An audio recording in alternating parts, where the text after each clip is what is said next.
Good morning, another Friday fish fry, and welcome to cool Bakersfield, California. We're known for our heat here in the valley, but first thing in the morning it can be a little chilly. It's under 60, which is cool for us. But it's good to see all of you this morning, and I want to just give you an update as we did the last few weeks on the book. Finally, it is interior design is done. It is there, and I sent my cover to them. And they came back and said it doesn't have enough pixels. So I had to send it somewhere else, so they put a little more pixie dust in it, and we'll send it back today. So it's really close. And very shortly, it'll be available on Amazon. So keep a watch and keep tuned. This morning I want to start with a question. I think it was Robert Schuller, the Hour of Power, you know, the guy with the Crystal Palace and all that, where I first heard this question. And I don't know if he was the first one to ask it, but the question goes something like this. What would you attempt in life if you knew you couldn't fail? What would you attempt? You know, people have asked me, how did you know you were going to write a book, or when did you decide to write a book? And that's an interesting story, let me tell you. The power of a spoken word. I had a junior high basketball coach by the name of Jack Lamer. And he wasn't only the basketball coach for the junior high, but he was junior high principal. And he was also he taught math, algebra, geometry, trig, and algebra too in the high school. And Jack was a unique guy. He had been a fighter pilot in World War II with the U.S. Navy.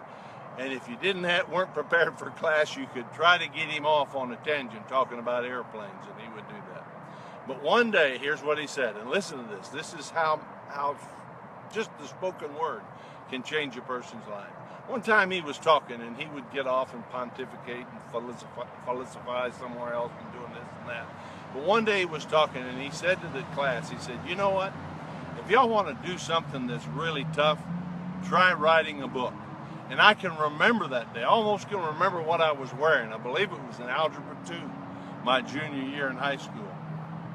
And that seed of that spoken word went down inside me, and for years I thought I'd write a book. Now, I never thought that I'd wait till I was this gray-headed and all that to write the book, but the book is a compilation of the whole 40 years of my working experience with salesmen and so forth. So I want to ask you, what would you attempt?